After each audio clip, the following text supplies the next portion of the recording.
Masyarakat adat telah menghuni wilayah mereka sejak zaman dahulu. Namun saat ini tanah dan sumber daya masyarakat adat semakin diincar oleh pemerintah dan perusahaan yang datang untuk memasok mineral, bahan bakar, dan produk pertanian ke pasar global. Penggunaan lahan sering diputuskan dalam rencana tata ruang daerah dan nasional sebelum masyarakat mengetahuinya.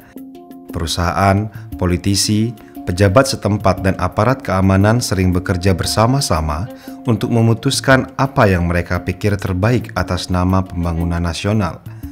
Berulang kali, mereka bersama-sama memutuskan atas nama kepentingan keuntungan mereka sendiri yang sempit. Kolusi antara negara dan perusahaan membantu menciptakan kondisi untuk mengambil alih tanah masyarakat.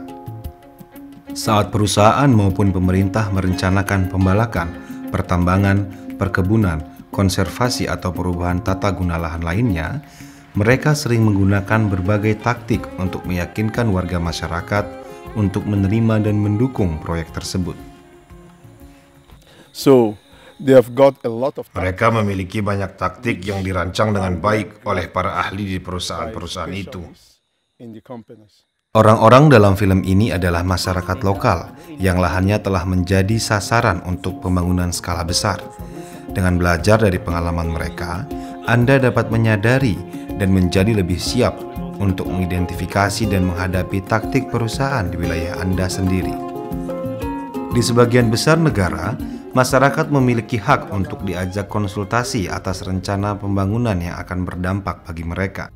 Sebenarnya masyarakat adat berhak menerima atau menolak sesuatu program atau proyek kalau mereka melihat program atau proyek itu akan merugikan mereka.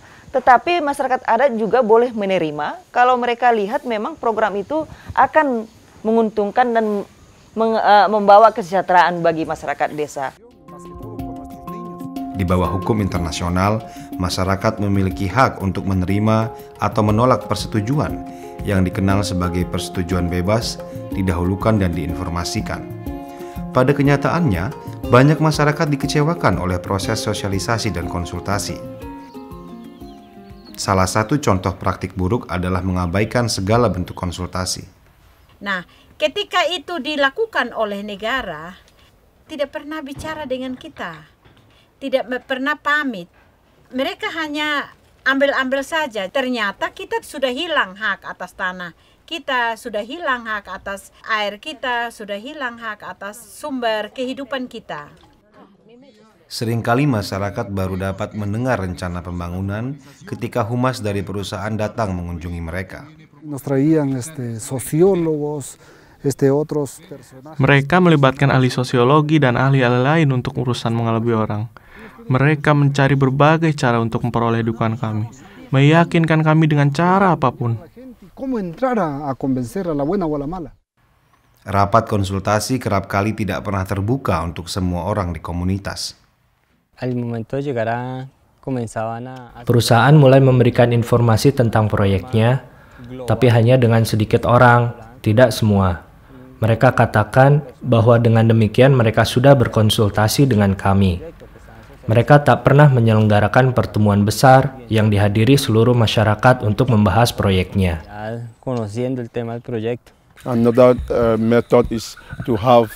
Cara lainnya adalah mengadakan pertemuan mendadak di komunitas saat banyak orang tidak berada di kampung atau belum kembali dari sawah atau ladang. Sayangnya, banyak kasus yang menunjukkan bahwa perusahaan mengatakan mereka punya izin untuk melakukan ini. Namun, saat berbicara dengan masyarakat, mereka akan bilang, orang yang memberimu izin tidak mengatasnamakan kami dan tidak berwenang untuk bicara atas nama kami. Perusahaan sering tidak transparan dalam berhubungan dengan masyarakat. Sebuah tipuan yang kerap digunakan perusahaan adalah penyalahgunaan tanda tangan untuk mengklaim dukungan atas proyek-proyek mereka. Mereka punya daftar hadir, orang-orang menuliskan namanya dan tanda tangan. Lalu perusahaan ini lampirkan daftar itu pada peta dan bilang peta itu sudah ditandatangani warga desa. Ada beberapa ya, tidak usah saya sebut investornya yang kurang transparan, yang sengaja memang mempermainkan katakanlah masyarakat adat. Kita tidak tahu bahwa di samping itu mungkin mereka ada bawa surat MOU sebagai tanda tangan MOU, terselip juga mengenai harga, terus terselip juga mengenai hak tanah ini. Pada saat penandatanganan surat ini kami belum pernah diizinkan untuk pelajari surat ini. Tipuan lain yang digunakan adalah perusahaan membuat perjanjian lisan dengan masyarakat, tetapi kemudian mengubah perjanjian lisan tersebut dalam kontrak tertulis. Ini dokumen perjanjian antara masyarakat dengan perusahaan. Secara lisan kami cuma bicara bahwa kami bukan melepas tanah, tapi kami kontrak selama perusahaan akan berjalan. Setelah itu dikembalikan kepada masyarakat. Ternyata dalam dokumen ini dilepas secara langsung kepada pihak perusahaan.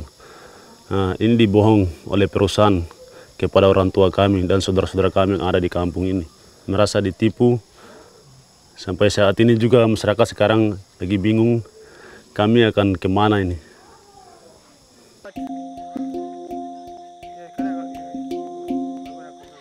Seringkali perusahaan masuk ke satu komunitas dengan janji-janji untuk membantu mereka. Mereka menjanjikan kami sekolah-sekolah, air bersih, gedung pertemuan masyarakat. Mereka janji akan melakukan segalanya untuk kami. Tidak ada yang keluar. Ini adalah pompa air yang menurut mereka akan memberikan kami air minum. Tetapi tidak ada air yang keluar. Anda telah melihatnya sendiri. Dulu dia bilang di sini kalau ada perusahaan, mereka mau masukkan rumah baru dan jalan yang bagus dan sumber air yang bagus. Mereka akan mencari air yang bagus untuk kehidupan masyarakat di sini. Tetapi pada saat ini kami tunggu janji-janjinya belum ada. Sampai saat ini kami masih hidup begitu saja. Perusahaan sering menjanjikan warga masyarakat bahwa mereka akan diberi pekerjaan yang baik. Sekarang memang ada perusahaan-perusahaan, berapa banyak perusahaan di sini dekat daerah. Tetapi begitu banyak masyarakat ini, tapi paling-paling diterima cuma 10 orang atau 15 orang. Yang lebih itu masih menganggur, belum ada pekerjaan. Ketika dalam sosialisasinya mereka akan mengerangkul semua anak-anak Damane yang tidak mempunyai skill, yang tidak mempunyai ijazah dan tidak mempunyai apa-apa, mereka rangkul semua menjadi tenaga buruh di dalam. Sampai sekarang, detik sekarang tidak ada anak-anak Damane yang cuma bekerja 2 orang. Dari berapa orang, 5 orang itu dipecat semua.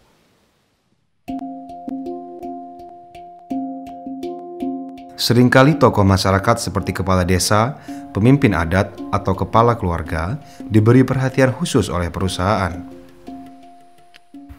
Mereka datang dan mulai memberikan uang kepada para perangkat desa, tetapi melalui anggota DPRD, sebanyak 18 juta rupiah per desa. Tetapi uang tersebut hanya sampai pada para perangkat desa. Dan akhirnya mereka berkata bahwa proyek perusahaan di desa mereka bukanlah sebuah masalah.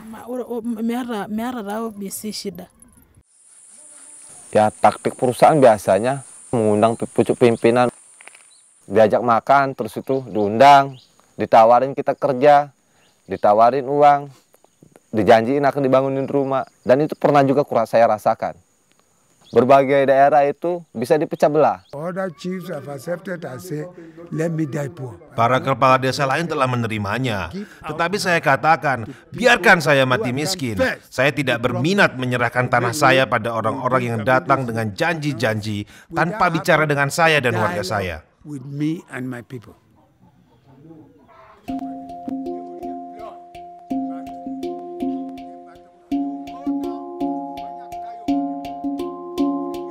Menawarkan uang, hadiah, atau pekerjaan kepada sebagian warga masyarakat, namun tidak kepada yang lainnya, adalah taktik untuk menciptakan perpecahan dalam masyarakat.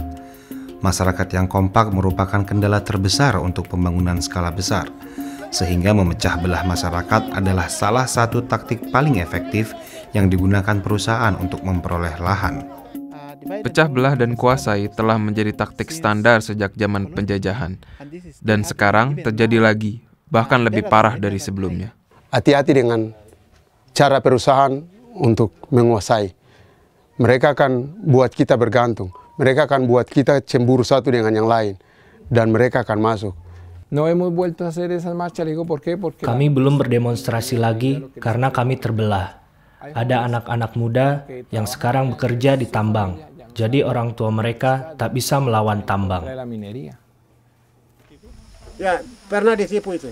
Satu kampung ini ditipu. Jadi sekarang kita dengan kita, orang Domande ini, baku tuntut.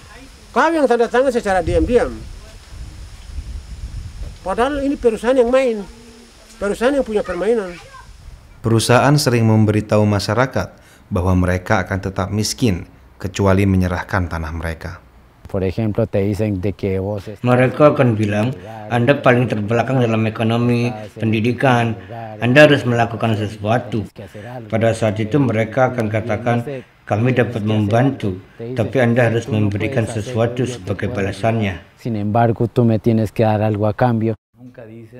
Mereka akan mengatakan, kami akan hancurkan hidup kalian, kami akan menghancurkan komunitas kalian. Mereka katakan, kami akan bawa kemajuan, kalian akan punya rumah sakit, sekolah. Tapi kenyataannya mereka bukan penderma. Kedermawanan ini adalah tipuan, jalan masuk. Sekali mereka masuk, mereka tak peduli lagi nyawa orang. Yang mereka pikir adalah mengumpulkan keuntungan lagi dan lagi. Anggota masyarakat yang tidak setuju dengan proyek perusahaan sering menjadi sasaran dalam upaya untuk mendiskreditkan orang yang melawan proyek tersebut. Perusahaan menyebut saya anti pembangunan, bahwa saya tidak mau pembangunan bagi warga saya.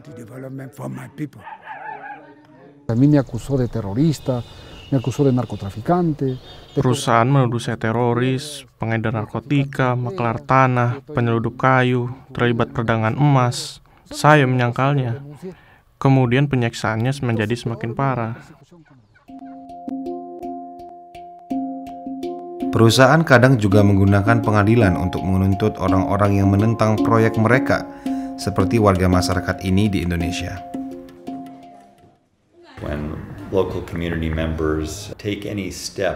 Saat masyarakat setempat mengambil langkah untuk mempertanyakan atau melawan proyek ini, mereka mungkin akan kena tuduhan kriminal. Hal ini, sayangnya, merupakan taktik yang sangat efektif bagi perusahaan untuk menghentikan perlawanan masyarakat terhadap proyek mereka, dan bahkan membungkam perdebatan antar warga.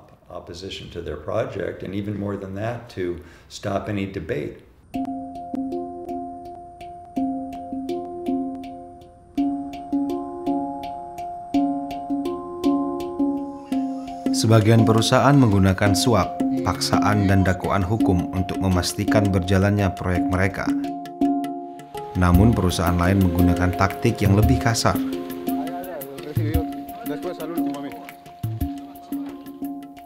Pemerintah kehutanan pakai preman-preman menakutkan masyarakat dengan hal-hal ancaman seperti geratak, pakai senjata, pakai polisi.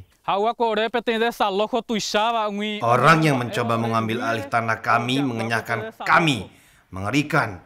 Mereka menggusur, mengenyahkan, mengejar kami, memperlakukan kami dengan buruk, mendatangi para tetua kami dengan senapan mesin. Begitulah penggusuran dan penganiayaan terjadi.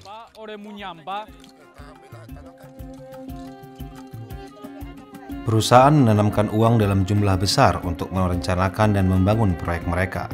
Mereka ingin memperoleh tanah masyarakat adat dan menggunakan banyak taktik untuk memastikan berjalannya proyek mereka. Sebagai komunitas, Anda berhak memutuskan bagaimana lahan Anda akan digunakan. Anda juga perlu bersiap diri terhadap berbagai taktik perusahaan. Masyarakat harus kritis melihat kehadiran berbagai pembangunan, berbagai program, berbagai modal yang datang ke desa. Sebaiknya mereka harus meminta penjelasan dari pihak-pihak luar, kira-kira program yang datang ke desa itu apakah akan membawa keuntungan, apakah akan berdampak terhadap lingkungan atau perekonomian masyarakat desa. Sebelum menonton video lain, luangkan waktu Anda untuk mempertimbangkan beberapa pertanyaan. Taktik apa yang digunakan perusahaan? Apakah Anda memiliki pengalaman langsung dengan taktik ini? Dan bagaimana Anda dapat mengatasi taktik ini?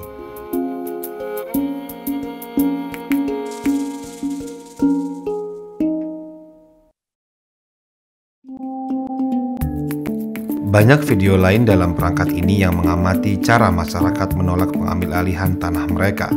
Silahkan memilih video yang ingin Anda tonton. Sebagai saran adalah rencana kehidupan, komunikasi, dan pejuang-pejuang perempuan dari Sungai Kerbau.